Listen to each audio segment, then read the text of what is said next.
Hello friends, Emilio Espinoza with Espinoza & Associates, here to give you a little bit of information that I'm sure all of you have been hearing about, and the topic of the day, which is the Bank of Canada overnight rate. As we all know, and I'm sure you all do, is that it's been reduced today by 50 basis points to 3.75%. Not a shocker, widely expected. As a matter of fact, yesterday I was looking at some articles that they were saying that it was going to be a 3/4 point reduction, a 1 point reduction, but it didn't happen. I think that would have been a little bit as a shocker. So I'm not shocked with the 50 basis points, and it's trending in the right direction. What does this mean? Well, this means for those people that currently hold a mortgage on a variable rate, this means that for every 100,000 of mortgage dollars that you owe, you're going to be saving approximately about $32. So simply put, if you owe 500,000 of mortgage dollars, you're looking at about $164, $160 or so savings, which on a month per month. Which I think is pretty good. It's much better in my pocket than someone else's. So that kind of helps you, especially if you hold or own multiple investment properties. And if you're a buyer, what does this mean? This means that you have the capacity to buy more home today than you did yesterday. If you have 100,000 income based on today's variable rate, this means it gives you the capacity of an additional $14,000 of buying capacity, which is helpful. However, I know that a lot of you buyers are still staying on the sidelines to see how this translates over the coming months, and what does this mean?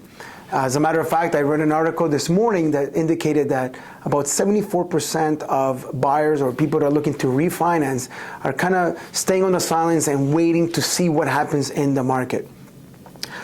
I can understand why. I don't know if I'd stay on these sidelines too long. Just again, it's kind of hard to time the market. It's a good recipe right now. The inflation is at a 1.6, which is lower than the targeted 2%. GDP was much lower than what they wanted. So everything is indicating that they will continue to be ambitious in these rate adjustments. It's just you waiting for a perfect opportunity may be maybe not in your best interest. This is an optimal time for you, and I think you have a lot of choice. There's a lot of opportunity for you right now as a buyer. So I would be getting on the phone with a mortgage broker, with your real estate agent, getting out there, putting together a plan so that you can start acting today rather than waiting into, let's say, the springtime, when you might be competing against another 100, 200, 300, or thousands of other potential interested buyers.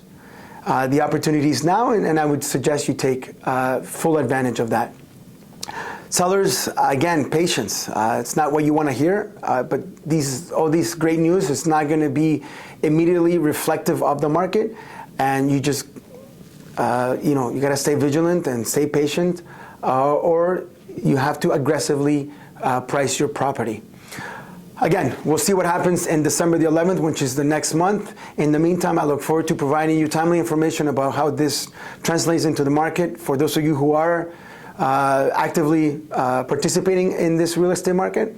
And I hope that I give you the insights that are necessary for you to make an informed decision. Thank you again. My name is Emilio Espinoza, and I hope to bring you more valuable information in the months to come.